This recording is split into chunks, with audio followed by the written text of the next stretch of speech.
Hello everyone, today we talk about medieval Asti for our historical region series that includes for medieval Europe also the Italian city-states. We'd already talked once about Asti in a video about Aquileia as well, given that these two cities were basically among the single most powerful ones in the Ottonian process of conferment of secular lay power to the local churches, which is quite interesting, the bishop counts and all that stuff. So that was also you can find in the Ottonian playlist, as much as in medieval Italy, etc. So that video was not about Astian history as a whole, right? But it already focused on an important phase of the 10th, the 11th century, and it explains in part also the rise of Asti in the following period as the most powerful Piedmontese commune, right, over all the others in the region that, as you know, was one of the most feudal in nature in medieval Italy for, say, some obvious reasons. It's not much a geographical matter, but let's say the most important centers were in the middle and of the Po Valley. There were important, powerful lords inhabiting the Alpine foothills, even across the Alps. Think about the Savoy, as we will see, will cross essentially from France into Italy to build its main power there, telling the truth. And lots of other dynamics that we will partly observe today as well. So at least the various rivers are less important than down the broader valley, etc. So these centers were somehow more controlled by the rural nobility, had the upper hand on the relatively less developed Piedmontese cities. So let's simply go with it, so it will be clear, even clearer than any introduction. Now, Asti, the ancient name Asta with the H at the beginning, was a Roman municipium in the 9th Augustan region of Liguria, and it dominated the Tanner Valley, right? That is also how this Piedmontese powers also emerged, like controlling the deep valleys in the Prealps and so on, and so having the capacity of going up or down river and subjugating the various other towns that naturally confers at least a strong control on the entire valley. That is protected on the sides by the mountains. So that's why these centers have, of course, an important commercial relevance, of course, across the Alps in the west of them. So Asti was controlling, since ancient time, important communications. In fact, the city was crossed by the Via Fulvia, which connected Forum Fulvi with Pollentia. The name reveals also pre-Roman origins, right? Asta is transcribed in many inscriptions and in best manuscripts of Pliny, more rarely in inscriptions without the H, Asta. The rise of the Roman city is probably connected to the first Roman settlement of the walled Monferrato region, right, which is quite fertile. Asti is famous for wine, right, in general.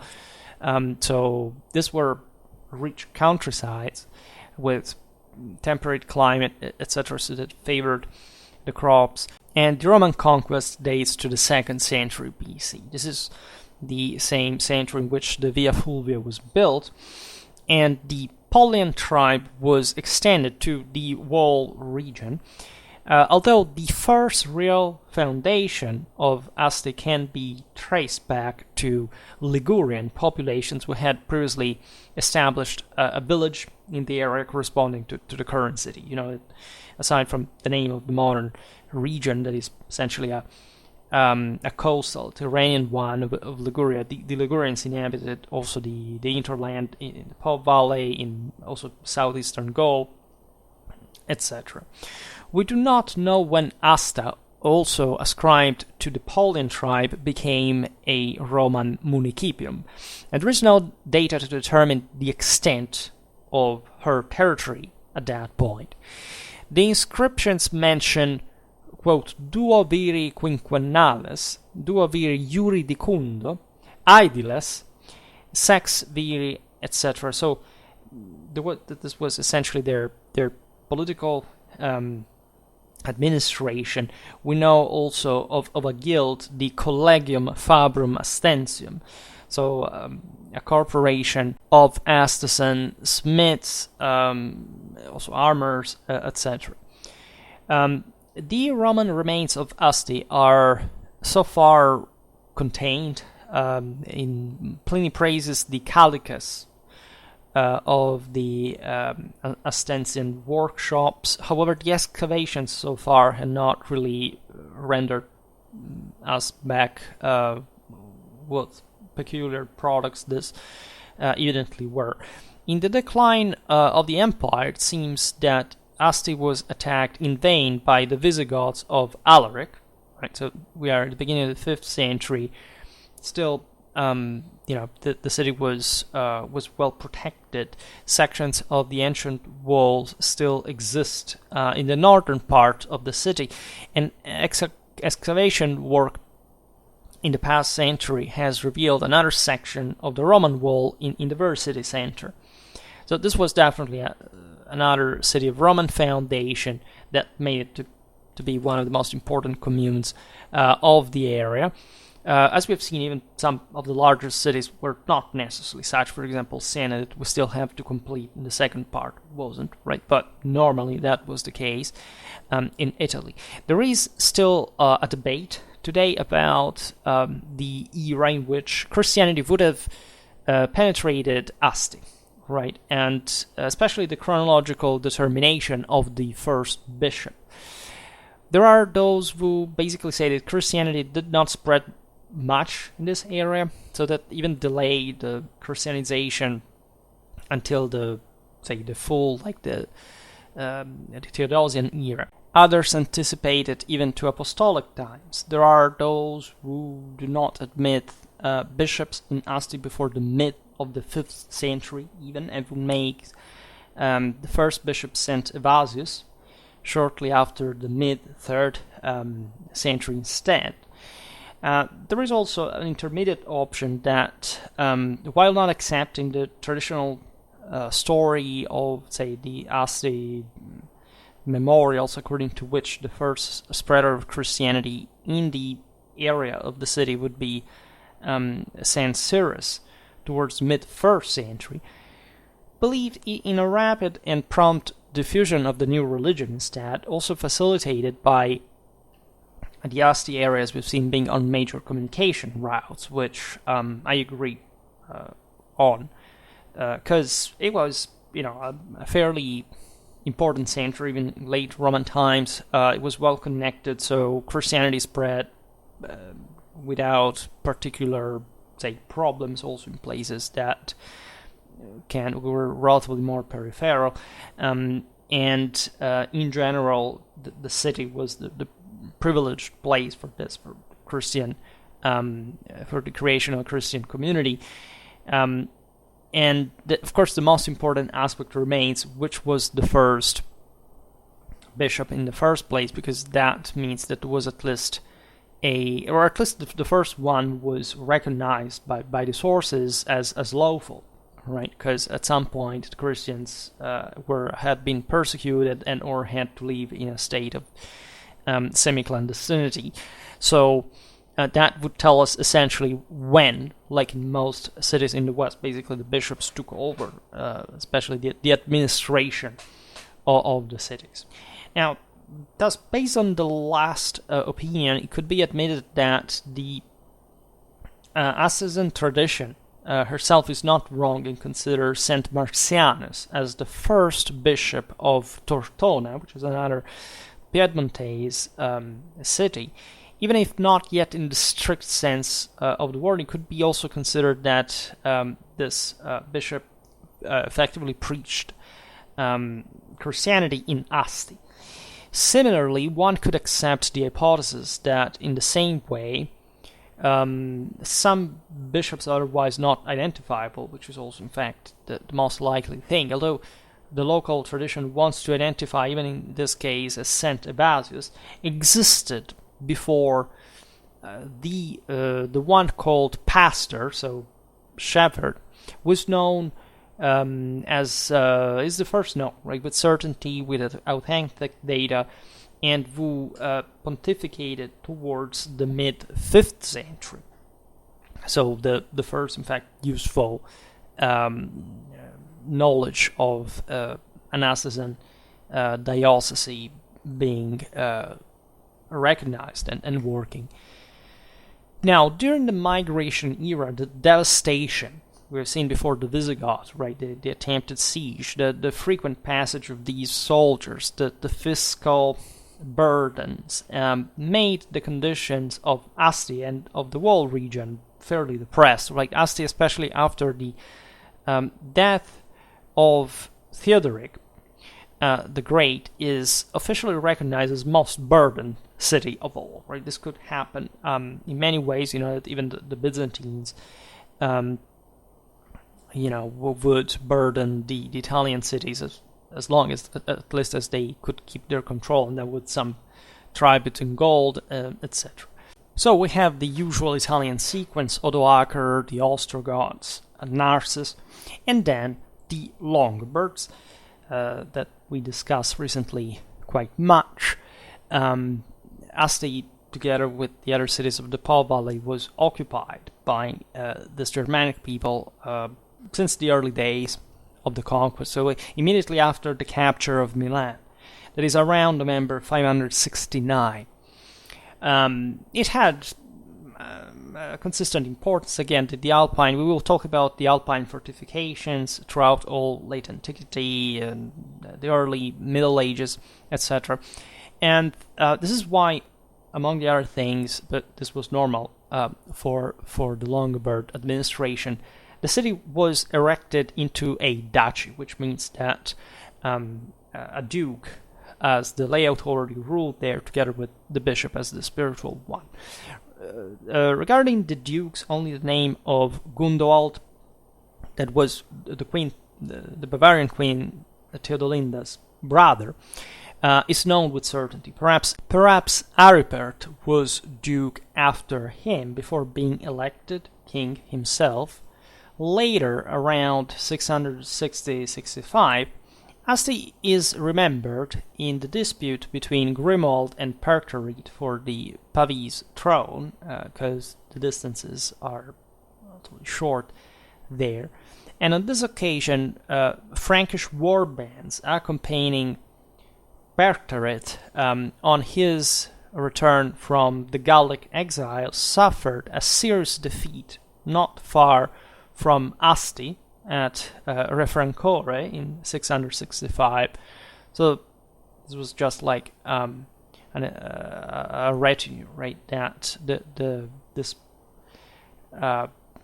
pretendant to the throne had provided himself with, was crushed by Grimoald. It was one of the most successful Longobard rulers in his time. For the rest, Longobard, the Longobard history of Asti is relatively uneventful. The cities in the kingdom,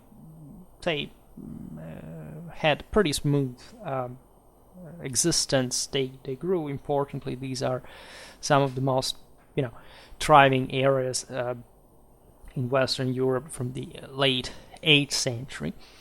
After the Longobard domination was replaced by the Franks, Asti was the seat of a comitatus within the Carolingian Empire, of which, however, very few accounts are known to us, because, again, Asti was not one of the major cities still in the kingdom, so it's normal. Like, sometimes we've seen it for, the Duke of Spoleto, even that, as major provincial power we do not have the whole list, the complete list of all the rulers. However, the best Astian count is Suppa, who died before the year 887, the year after the Carolingian Empire was over. However, Asti continued throughout the Longobard legacy of the Italic kingdom to work, right? And here we arrive to the point that we were discussing in the other video, right? The 10th century, the Ottonian era, right? And there is a common pattern. Like if you remember the other videos on, especially the Italian communes, this is pretty evident. But to an extent, this is true for all post-Carolingian Europe. You have a strengthening of the episcopal authority at the detriment of the comital one. Here it's obvious because the counts were somehow more rural, as we've seen. They had installed themselves with an important country asset. This was typically Carolingian, right? So the birth of feudalism, which the Longobards really didn't have because the dukes lived in the city, right?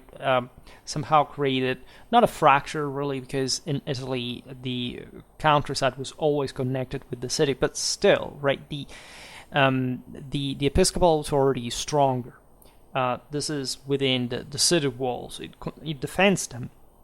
It's the greatest authority there, and it's also quite conveniently for imperial authority appointable, right? Not dynastic in nature, so conferring more power to the district, and to the point of saying comital one, right? So avoiding even to have a count, or better, having the comital power conferred directly to the bishop, is a way to cope the cities within the empire and rendering easier the imperial hegemony on the peninsula.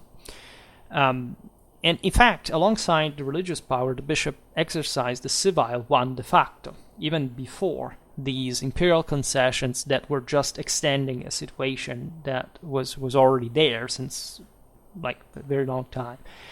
Now, notably, among others, it was the bishop Brunengo, whom Otto I in 961 grants or reconfirms, this is important, the districtio or civil jurisdiction in the city. Not only, but with a circuit of 2 miles around the same, which then became 4 in 969 with Bishop Rosso, and 7 in 1041 under Peter II by concession of the Emperor Henry III. So this made Asti an incredibly powerful diocese that we have observed in detail, like the magnitude of power in the aforementioned video. And by the mid-11th century, the comital authority was de facto exercised by the bishop in the city,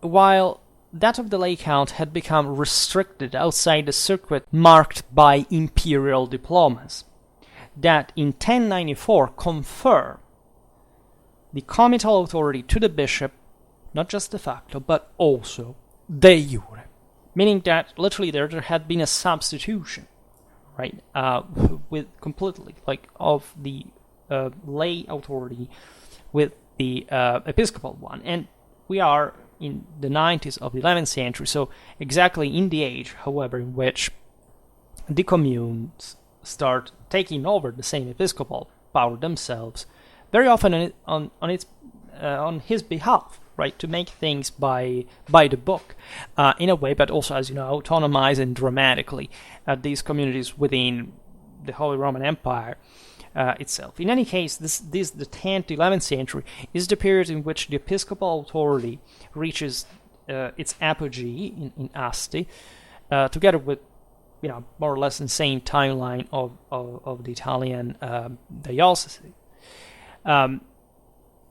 In the same way, giving way to the commune that was already in the process of being formed. That main indicator is consulship, right? When the consuls appear as a form of government, parallel to the one of the bishop, which in the case of Asti happens half a century later, at least for us to know, but of course that was already organized. All these cities from Roman times were quite proudly provided with their own militias that deemed themselves to be free, right, and were recognized as such, and so with the sense of nobility, the right of bearing arms, and so actually, as you know, also as we'll see now better even, in the so-called communal era proper, being quite aggressive against one another and being able to affirm a true political territorial power.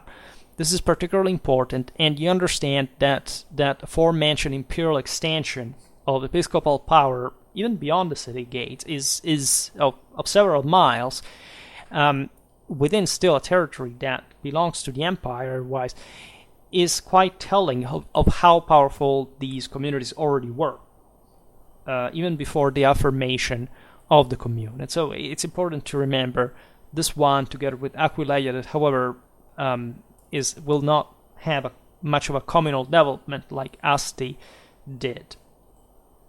Now, bishop and commune, however, proceeded together initially. Again, it was completely normal, right? Because the latter, although sometimes in conflict with the first for particular questions, recognized his authority in law. Again, it was, as we were saying before, just very convenient to just act on behalf of the bishop that by imperial, so by universal right, had that lay authority, the power of comitatus and district on the city and its surroundings. Really, when the temporary issues between the commune and the bishop offered an opportunity, the counts of, say, so these families, at least that could aim to that title outside the city, tried to regain power within the same, right? Because this is what had been going on from Carolingian times, that the cities had increased dramatically in power, and so even the milites, the military aristocracy, was urbanizing, right, and ruling, just like, imagine feudalism in a more social, not a juridical sense, like happening like this knights ruling from the city, rather than from a castle in the countryside. But we will see Asti was massively fortified. He had 120 towers, so that would be the equivalent of the castle of the countryside that existed, by the way. And so so I know the reason why I talk about Italian communes so much is that it's incredibly fascinating to observe how they carried out this process of subjugation of this very de facto feudal, or at least, still country aristocratic forces within their own districts as well, that in Piedmont, as we were recognizing at the beginning, were also stronger than the average. And in fact, Asti had a pretty tormented history of ups and downs, because in that region the nobility could really hit very hard. It's the case of the Countess Adelaide of Susa, who was the widow of Otto of Savoy, who in 1070 and 1091 destroyed Asti, so it ravaged it, precisely on the occasion of issues of this kind, of recognition of comital power. You see here Savoy already emerged. We never made a video about Savoy, we should fix that. Infiltrating in this area across the Alps, so trying to control the cities, of course, from their feudal abodes. This is all Holy Roman Empire. From the other side of the Alps, there is Burgundy. Remember that, made lots of videos about medieval Burgundy. You can check that out. And so the counts were able to intervene again in Astian city life when the struggle with some common enemy drove the bishop and the commune to ally with the count, which is normally how it happened, really. There were already factions, of course, within the same commune, but the idea is that, of course, if you receive the support of this external feudality, you could really do lots of interesting things within the same commune, and also in terms of this episcopal power that effectively controls the district on parchment de jure. right? So these are also pretty violent struggles, as you understand. You have to imagine these realities as incredibly compenetrated with the broader regional, international policy as well. So again, these are really very short introductions. I don't call them like this for no reason, right? Here, the history of Savoy, of Montferrat. We will have to make videos on that because we never really did. So you see how much we're missing actually, even at this rate and this depth. In any case, we have these other examples. For example, in 1098, Humbert III, Count of Savoy, enters Asti, right, as a ruler, as a lord, right? It was completely normal. There's a commune, there's a bishop. They decide to establish a lordship because this guy could protect the city, say, in terms of like in moments of trouble, clash with the other communes that are present in Piedmont and other feudal factions that threaten them, or internal instability, etc. But when the later authority of the commune decisively prevails, the disputes between it and the bishop arose more frequently on another, and comital interference in the city decreased on the other. So this is the magnitude, let's say, of intensity of communal development in this. Again, this is the largest commune, the largest, most powerful city in the province. Now, upon the arrival of Frederick Barbarossa in 1154, the Bishop of Asti, Anselm, taking advantage of the complaints made to the emperor by the Marquis of Montferrat, who was beginning to fear the growing power of Asti, joined his protests with those of the Marquis, and Frederick approached the city, took it, then giving it a prey to looting and flames, and forcing it to make an act of submission. Right. So, in other words, the bishop let the emperor hammering down the Astisan commune on that occasion. That created concern even to this famous imperial ally, the Marquis of Montferrat, with basically the most loyal till almost the end, at least after Legnano. He also defected, but he didn't have much of another reason. Another reason why Asti was attacked was the fact that the commune was on the way to another important Guelph city, right, which did not recognize imperial authority. We're talking about Alexandria, that was actually the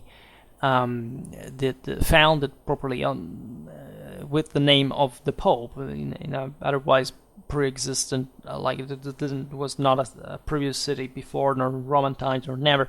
So it was a bit like holding the banner of the resistance to Barbarossa had been built by the Lombard League together with fact the support of the Pope.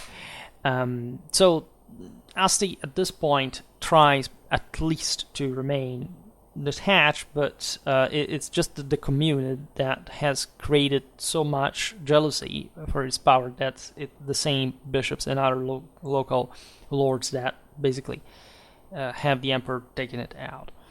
The spread of the imperial forces in the Astisan district led, by the way, to the destruction of various castles and strongholds, such as the castle of Celle e Nomondo. These were commonly held fortifications. So, as you understand, undermining communal power in the countryside passed through the destruction of these fortresses. But of course, it's the entire city that suffers substantial damage, right? This was, however, a calculated action, because the city, after the submission, returned to imperial grace, and a diploma issued in 1159 officially recognized the Astisan commune, giving it the legal foundation of imperial recognition, because also Frederick needed a strong, loyal commune from inside in the struggle against the Guelphs. So it was just like a way of saying, look at what I can do to you if you don't side with me, and that's it. In fact, imperial podestas were placed at the head of the commune, chosen still from, however, the Astian citizenry. In 1168, Asti broke away again from the emperor and joined the Lombard League, in the hope of definitely overthrowing the power of the Marquis of Montferrat that had been extending its feudal control thanks to Frederick's favor, basically on the entire area. But at the fifth descent of Barbarossa to Italy in 1174, the emperor besieged Asti again. The city surrendered after a few days, returning finally to the imperial side, so much so that it appeared like that, so alongside Frederick in the same truce of Venice in 1177, the year after Legnano, as well as in the deed of the Peace of Constance of 1183, that, however, recognized, as you know, to the Italian communes a vast autonomy for what they had been fighting and winning for. The following decades, as a consequence, can be seen as at least the beginning of the most glorious phase in Astian history. After the wars of the First Lombard League, Italy boomed. The imperial defeat had unavoidably brought to the fragmentation and gradual weakening of the neighboring feudal domains, allowing the Astian commune to widen its limits of jurisdiction, acquiring thus new territories, and with voluntary dedications and with armed conquest consolidating this area, blessed by the very favorable position in a region crossed by many communication routes, habitually crossed by traffic, not only intercity, but also, say, international traffic between the Po Valley and the countries beyond the Alps, which made the Astian citizenry very international, very commercial, and especially very rich, right? So that the city herself rose as one of the most powerful in northern Italy, certainly the most powerful one in Piedmont. The northwestern area of Asti, between the center and the cathedral, is very rich at this point in medieval merchant houses and palaces, many of which have monumental towers. Asti was known as the city of the 100 towers, even though she had, as we were saying before, 120 actually. Many of which are still present today within the city walls. In fact, I uploaded some picture here and there. There's the Red Towers, perhaps the most iconic, etc. But just imagine, like, there are some pictures I made, I think, enough videos about the Italian communes to exemplify like what the skyline looked like. Right, you couldn't even properly see across the city because the towers were so thick that and massive. And tall, that really it's as if this city again had been overloaded in all these skyscrapers all squeezed within the city center. That's how one of these cities really looked like, and picturing quite materially that the traumatic amount of wealth that were accumulated here. And the Astians become in fact famous bankers, famous merchants all over Europe, right? After dedicating themselves to the industry of trade clothes, the artisans learned the art of money, changing from the Genoese that were just across the Apennine in the south, and then practiced it in all European countries, where the most illustrious families of Asti had founded very solid banks known as the Casane, that is, pawn credit institutions.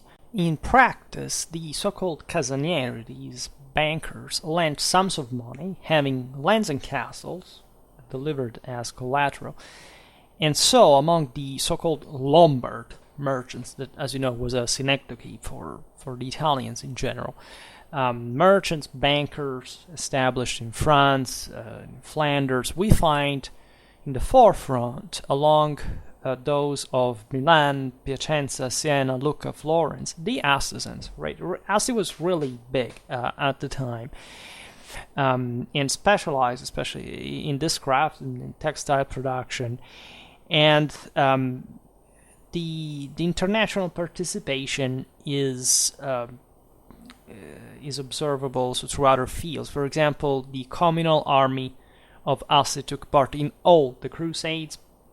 This was normal, right? You find, say, Italian crusaders, even from small towns, lost in the Apennine, that participated in significant expedition, and distinguishing themselves. We've seen it in the video about the siege of Acre, where the Templars recognized that, basically the Italians were the last to break against the Mamluks. So you have there also, the aforementioned warlikeness of the normally pictured somehow the Lombards just as a merchant. But again, the primal foundation, this is historiographically recognized in the field. The primal foundation of the Italian communes is military nature, right? The concept again of bearing arms, just per se, is something that does not quite exist in the same way, right? With the same level of political awareness and military activity in basically any other country in Europe as far as the communes are concerned. But these communes had also the actually largest army. This is not the case of Asti, that actually had a relatively modest force compared to, say, obviously Milan, but even cities like Piacenza down the Po River. But still, right, the quality there counted something. So, index of the maturity and political strength achieved by the commune was the war, in fact, fought against Thomas II, Count of Savoy, because the latter was defeated by a coalition in 1255, taken prisoner by the Turinese. Turin was not so important as Asti, it came to be the capital of Piedmont under Savoy, but at this point was just even actually a modest, something but more like a castrum, at least evolving more as a military, as a stronghold, and then as a community itself, and then handed over by the Turinese to the Astizans, against whom a fierce war broke out, with arms, of course, but also reprisals against the Astizan merchants and their bankers, because these were abroad and vulnerable in that regard. And the situation makes you, I want to make you understand how from the local you get to the international. We mentioned Turin, but there are many other, Alba, Chieri, other Piedmontese centers that are in constant struggle with one another. And there is not really a center, right? Piedmont, again, is all these valleys, and these towns do not have the capacity to simply take over one another unless they are in the same valley, and still there is a level of autonomy, because these are not big centers. It's not just like Milan, for example, that hegemonizes Lombardy and at Emilia. So it's always an infested mess. There are lots of still feudal elements, as you can see here. Savoy is actually growing to be very powerful. That's the reason why the thing gets international, to the point that in defense of the prisoner, Thomas, in addition to his Savoy brothers who continued the struggles against Asti, the Pope and the kings of England and France and the main subalpine lords also rose up, right?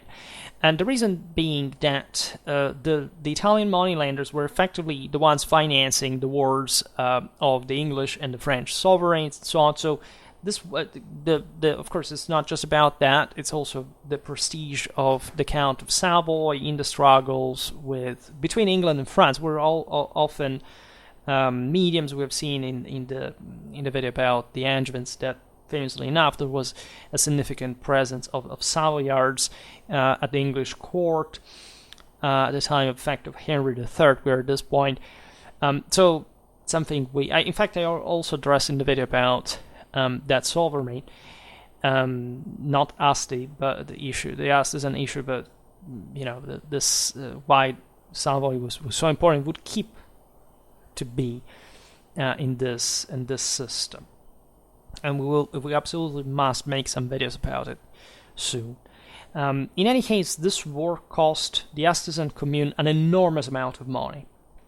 Yet, and this to tell you also how powerful the communes, like as political territorial realities really were, wouldn't prevent less than 20 years later from triumphing over another formidable enemy, Charles of Anjou, who at the time was already lord of several cities in Piedmont, had become king of Sicily, as you know, and was trying to expand his lordship also over the Walpole Valley. This is a very important event, because Asti stood up to Charles for many years, and finally closed in league with Genoa, with Pavia, and with the Marquis of Montferrat, who was a traditional Ghibelline, worthily crowned the victory at Roccavione in 1275. This was one of the most important battles in this Italian phase. It was otherwise relatively peaceful, because the Angevins, objectively, through their hegemony after the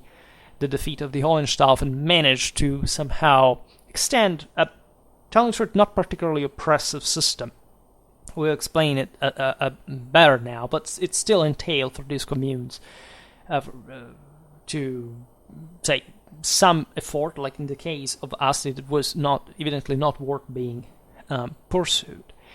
So this was actually it's one of the few also great Piedmontese battles of the Middle Ages, of the period that was otherwise still very, very active, dynamic.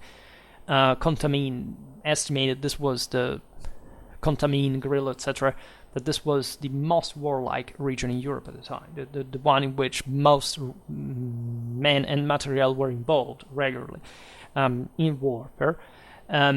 So why Charles here? The question, well, of course, the Angevins had conquered southern Italy from their Provençal outposts, and in the wake of this successful enterprise, the Angevins themselves had established a seneschal in Piedmont who acted as a sort of feudal lord, obviously mindful about the local communal tradition, but also supported by more feudal powers, as we've seen, because there were all these other. Montferrat was, say, the most important, but there was the Marquisate of Saluzzo, the one of the Del Carretto, for example. These are all in the south of Asti, right, in the most mountainous areas, like the say in the crossing of the Alps and the Apennines on the Ligurian sea, practically. And lots of interesting things actually go on, but it's one of the single most fragmented Italian region in this case, and the communes, as we've seen, are generally speaking more fragile. Charles mostly requires the other, let's say in Tuscany, in the Po Valley, wherever the Guelph cities after the demise of the Hohenstaufen signed with the Angevin ruler, actually a few contributions, right? A few money that for which the Angevins would keep their garrison in the city, usually cattle and mercenaries, a few stuff. It's not really oppressive. There's no modifications to the statutes or something like that. Just Charles is nominally lord, and he's contemporary king of Naples, involved also in various issues, including wars, like especially after the Vespers in the south. So the guy's just away, right? This is not a burdensome thing. But in Piedmont, it's different, because Asti understands that whoever sides with the Angevins basically will get fast under these other some other seigneury here that is sponsored. As we will see, there are the Savoy-Achaia. It's a very complex picture. There are even the Palaiologans arriving in northwestern Italy, as you know, as for feudal inheritance. So there are ferocious wars. They're fought by relatively small armies, like the Piedmontese. I don't think they ever feel they did feel some tens of thousands of troops together at a time, but were often not from the communes, but from the mountaineers of the Alpine valleys, it's something like that. But overall, these are the most typical engagements are fought by hundreds or even tens of knights that are assault one another, the suburbs of these various towns. Again, everything is also somehow more permeable because the infrastructure is less developed than in the neighboring Lombardy, etc. Here, even the concept of Piedmont is relatively blurred, meaning that, yes, Asti especially, well, it depends. Like, Lombardy would be considered very extensively, even in these areas as such, so it's not even so important. But this is to say how it technically was in the struggle it was developing against the powers like, for example, Milan, that were with the Visconti Ghibelline, and so standing against Charles of Anjou. So the Battle of Roccavione is quite important because had the Angevins won, we would have seen a more complete dominion of the Angevins and the Guelphs in northern Italy, and history world history may have gone very differently, because the entire history of Milan would have gone differently, and so, well, as you know, I don't like what ifs, because I think that history, just how it happened, is much more interesting, and you can study it in the first place, which is already a complicated enough endeavor. But it makes you think, because of course they were fighting for an alternative, right? And in this case, the Guelphs lost, right? And there is a new phase of prosperity, because the peak, as you know, of the communal civilization is really the end of the 13th, the beginning of the 14th century. Some of the greatest artists of the Italian Trecento, if you think about Giotto, Simone Martini, all these enormous names are very often also connected with these bankers, with the loans for the works of art, etc. The Angevins, as you know, have this connection with Naples, Florence, later Avignon, and Paris, about which I made a video just like for the same series last week or so. And in general, also the other cities are blossoming, as you know. Asti is embellished at this point with numerous towers, strongholds, even more, and extended her power over numerous other cities and towns, such as at the peak of Asti's power, Alba, Bra, Villanova, Fossano, Nice, the same Montferrat, the town, Ceva, Garesio, etc. This means, like, some of these are relatively small places, but all together they form a very important net for which Asti manages to go on for generations with her de facto independence. However, this is still a moment of gradual deceleration of the great medieval civilization. Essentially, there's been a massive boom demographically, economically, and the political factions start to quarrel against one another. Always remember, not that before weren't quarreling, but let's say that they are much better developed, right, and they can hit harder.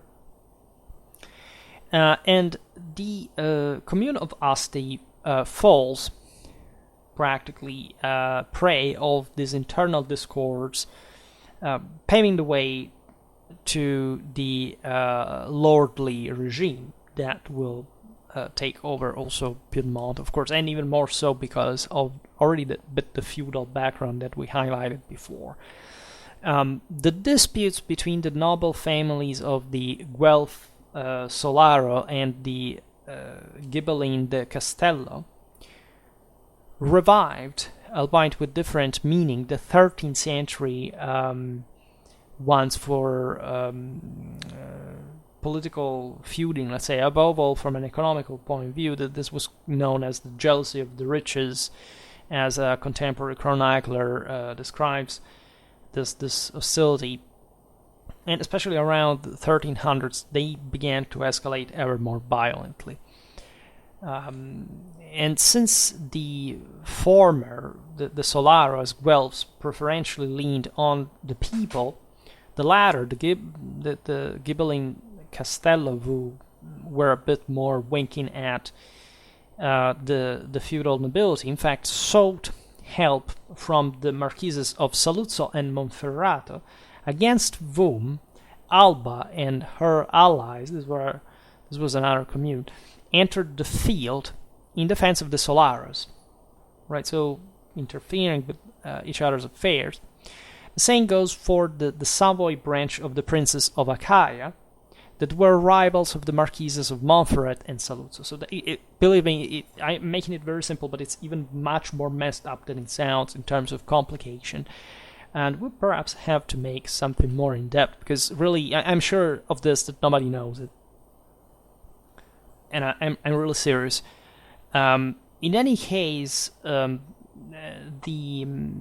as we were saying before, even relatively small engagements, right, with hundreds of knights, sign of the order, plus, of course, the infantry, the commandos, but they cost a lot, right, for a city like this, with a few tens of thousands of inhabitants, plus, same for the district, like, you have that this stuff really is extremely, like, a bloodletting, and the given that Asti was the most important center in Piedmont, the whole struggle for the hegemony in the region was reopened around the facto an episode of Asti's an internal political struggle.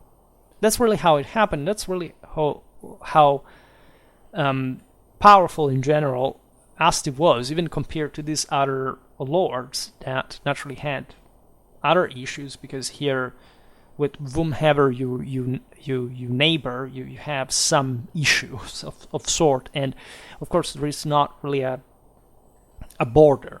Really, you have enemies that live literally across the city, so as much as hundreds of kilometers away, and plus you see these international interferences. Today, again, there is no time nor possibility really to go in depth with all this stuff.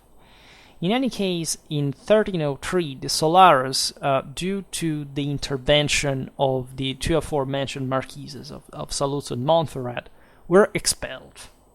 Right, so these were Ghibelline forces against the Angevins, the Guelphs, that succeed to put the Castello in charge of the Astisan commune.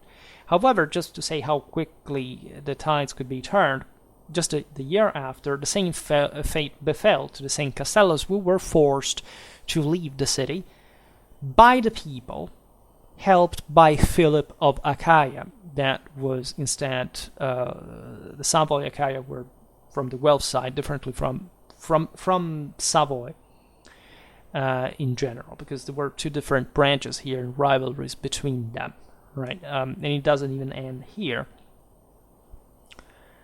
The discords did seem to cease, because you see that's the beauty also of history in general in these communities and wars, is that there are people inhabiting these places. So you couldn't quite race to the ground the entire city. This was not even feasible in an infrastructural fashion. How do you really do that, right?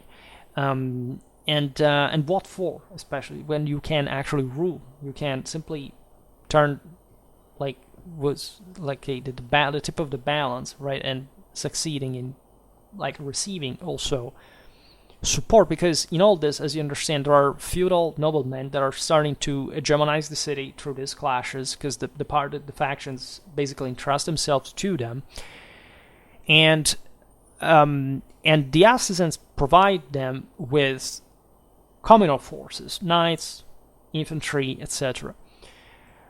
So at a point, for these years, things seem to be relatively balanced.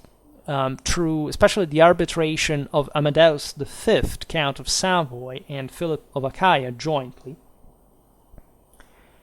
However, the balance broke down for a second time in 1310. Here there was an event of major force causing it, the arrival of Henry VII of Luxembourg, the imperial expedition that, by the way, entered Italy from the Susa Valley, because Henry was essentially a Frenchman rather than a German, came from say, Burgundy in this direction. And of course, this entailed a massive debtor, and he was a Ghibelline, and so the balance tilted to a completely different order. There were fierce fights because Henry just crosses. Lots of stuff happens. There's the siege of Brescia, the crowning Rome, the siege of Florence, all failures. Then the emperor dies in 1313. And before he passed away, he had, by the way, been quite irritated against the Assizen commune, which had given itself to Robert of Anjou, because at that point the Ghibellines were stronger, and so the Assizens thought, of course, the Assizens, say the Guelphs at that point had gained steam, and so had managed to impose their will on the commune, and they had given the seigneury to Robert of Anjou. Now, when we say giving the seigneury here, is not really a full control, but over time, this dependence gets ever more addictive, right? And so the capacity of the commune to stand on its feet is gradually reduced. Needless to say, behind the Angevin alliance, there were the Solares, who had come back once again as masters of the city. And that, however, at a point gave Asti to Amadeus V of Savoy, that was here entering as a house more prepotently in Piemonte's affair, and somehow trying to achieve this hegemony that, however, had no effect in terms of this donation, right? In practice, was just nominal. Right, it still showed that if the Astacens wanted to be autonomous, they still retain some of their power. There is, however, an event which is ridiculous in of itself, because it tells you how how delicate the balance really was. There is a minor clash, right, but still, with hundreds of losses from the Astacen side among killed and prisoners, that really make the city at this point without much of a chance against the sum of her enemies all around. You could have even 10 smaller towns you could individually crush, but that all together could create quite a trouble, even against the most powerful one. And so the Assassin's that have been alternated at this point between the Marquis of Montferrat and the Visconti of Milan, that have been gaining quite steam after the passage of Henry VII, spontaneously submitted to the protection of the King of Naples, Robert of Anjou. This is the point, right? Until the 30s, the 40s, the Assassins finally remain under a Guelph hegemony that, however, and you can easily see it because the expeditions cease, literally, or at least they're not done anymore by the commune, but the Assassins are deprived, de facto, of their autonomy, right? Because you see these communes every year for centuries sending, I don't know, 100 knights to raid that place. 500 knights and 10 infantry raiding that other. Then at this point, everything stops in the news, and there is even a way more advanced historiography by that point to document the activity. So what actually happened is that, in this case, they told to the Angevins, look, we basically accept to pay you a certain amount to provide for our own defense, as long as we don't have to fight anymore, because the people are exhausted, we can't fight, everything is declining around, with the general economy, say, this is not a very fortunate moment in general for Europe. There are lots of wars being fought all around. In this sense, Piedmont is frozen a bit. It actually is spared in the 20s of the 30s of some of the most brutal, also great part of the 10s, the most brutal conflicts in Italy at the time. But it also sees the evaporation, basically, of communal autonomy in the process. So these great lords become effectively the rulers of the land. However, this doesn't mean that the switching would end, because these, let's say, the coups, the internal plots, etc., would bring the contents to control Asti alternatively. For example, in 1339, where the Angevin times are over because the King of Naples has bled himself white trying to reconquer Sicily from the Aragonese, and they can't even pay just the salary to a few hundreds of men at arms in Piedmont, right? It would be regularly paid from Provence or wherever. Let's say Asti acclaims at this point as Lord John II, who was the Marquis of Montferrat. In 1342, the county of Asti was formed, however, for the free adhesion of the citizens of Asti to the dominion of the Visconti of Milan. First Count of Asti is Lucchino Visconti from 1342 to 1349, who would be succeeded by Giovanni Visconti in 1349-1354, and Galeazzo II, 1354-1356. As you understand here, we are in the age of signories that has begun, of the regional states. The Milanese basically have succeeded in hegemonizing Lombardy, great part of northwestern Italy, even beyond. They threaten Tuscany. We've seen them even in the videos about Pisa and Perugia, etc. The Visconti's mercenaries are basically, I think, the largest army in Europe, and they managed to infiltrate pretty much everywhere in this, especially among the smaller city-states that were fighting against, say, the predominant of Florence in central, say, in Tuscany, etc. So formally, there is the fiction of the republican institutions being maintained. It's the citizens of Asti and their councils and their constitutions and so on that basically conferred signory to the Lord of Milan. That's how it works in the Middle Ages, right? That's also how monarchies are built, right? The people accept that their protector is this lord, right? But the fact that there is also a very heavy process of encapsulation, of fortification, the Visconti basically take over all the cities, dispossess the local merchants, the Milanese bankers take everything over. They are the ones who keep financing the Visconti military machine. These are by far the single most advanced places in Europe, also for arms and armor production. Some of you asked me about Milanese armor and all the, more than the actual material characteristics, but the actual model of business behind it was clamorous, a sort of pre-industrial one. Pro-industrial one of some sort, and as a consequence, these populations are disarmed greatly, right? And even if, of course, there are some local noblemen that serve a men-at-arms, make a career, etc., they become all part of this much broader dominion that is incarnated by Milan and her lordship. Made several videos about the Visconti by now, but we still have to talk about them a lot. There is a playlist which is called Medieval Lombardy. You can check that out, because I talked about this the Visconti expansion especially, and we'll have to come back on it on a binge, really.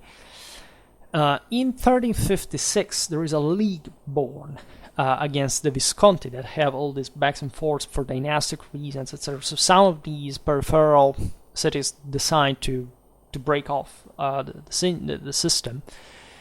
This league is led by the Marquis of Montferrat, right? That essentially began to free many Piedmontese territories from the Milanese influence, and in the process occupied Asti.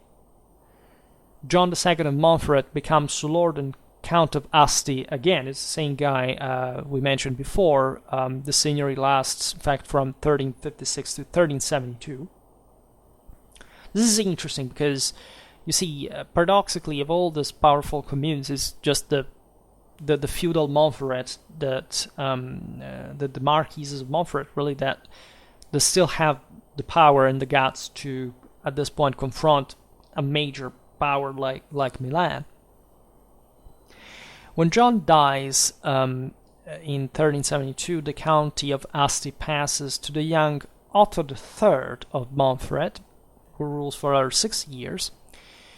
And here we have an important matrimonial passage that will be very meaningful for European history, the Italian wars, etc., because, as we were saying before, these local lords seize power but also are co-opted by the bigger one. In fact, in 1377, Otto, at the age of 17, marries Violante Visconti, who was the daughter of Galeazzo II and sister of Gian Galeazzo. This was actually an unhappy choice because Gian Galeazzo, at least for Asti, took advantage of the situation to occupy Asti and ruler from 1379 to 1389. And this control was still somehow, obviously an imposition. He became the new lord of the city, and as well as count of Asti.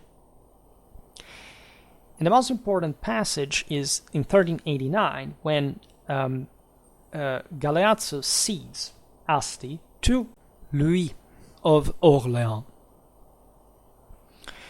as a dowry for his daughter Valentina Visconti, together with hundreds of lands, castles, and villages that made up his ancient republic, which from that moment on was proudly called the Astensian fatherland. Right now, the Orléans connection is quite famous because through the marriage between Louis and Valentina, the future King of France will descend. So, putting some claims, not just on Naples because that had been Angevin, part of the Capetian inheritance, but also on Milan later on in the Italian. The reason of the Italian wars of Charles VIII's invasion of the peninsula, among the other things, I talked about this topics, not about the Italian wars, but at least some about the Italian balance, the policy of equilibrium, let's say, and then with Louis XI, the recompaction of France after the 100 Years' War, and so the projection on Italy after the issues with Burgundy, etc. And I will come back on this, right? So the interesting aspect here is that the Orléans become lords of Asti and rulers as well, right? The French at this point, we've seen it in the video about medieval Genoa, had quite an interference in Italian affairs, especially the ones of the Genoese that in part had always been connected to France. Think about the famous crossbowmen or just the fleets that were provided to the kingdom, but also was a relatively easy prey of the same French to some point. Also, Genoa was losing her independence in some way. Actually, the government of the Orléans, and especially by virtue of Valentina, left a very good memory of itself in Asti. Right, the Astisans were always very fond of the new Orleanese lordship. However, after Charles d'Orléans, Louis and Valentina's son fell into the hands of the English at the Battle of Azincourt in 1415, Asti became the target of the ambitions of the Savoys, the Visconti and the Marquises of Montferrat, who wanted to seize it. Imagine, this guy had been captured at Azincourt. This territory was just, say, very important, but, say, not the heart of the Orleanese power. It was decentralized, surrounded by all these competing factions. And there is, in fact, a struggle that between the aforementioned ones until the liberation of Charles, right? So much so that in the meanwhile, right, 1422, Asti is secured by Filippo Maria Visconti. Here, there are all other issues about Italian policy. I made a video about Filippo Maria Visconti in a much broader picture, right? There is, in part here, yes, the reason why he opted for the Aragonese alliance rather than the French one, etc. But this was also a bit later. But anyway, when Charles of Orléans was freed in as late as 1441, he was hindered in his legitimate rights by the intrigues, predictable, in fact, of the same Duke of Milan. so that he would be able to regain Asti, but only at the death of Filippo Maria in 1447. Right? He then left the city to his son Louis, the future king of France, Louis XII. So you understand the mechanism here. So Asti became, at the beginning of the Italian wars from 1494 onwards, a foothold for French politics, as well as a military base for the fight against the Milanese, right? Because it was just across the Alps. It was an important logistical point d'appui, let's say, and it, together with others like the future, was broader also as far as Milan was concerned and in French demands and so on. But it's that's pretty much it. Now, this is the history of Asti that is, very compacted, right, for the sake of this video, but we can talk about it again at some point. For today, however, I stop it here. We'll keep talking about the Italian communes and other historical regions, etc. I just hope that you enjoyed this video. If you did, please share it. Otherwise, leave a like or subscribe to my channel if you're interested in my upcoming content. As always, I thank you heartily for listening to me. I wish you a nice time and see you next time. Bye.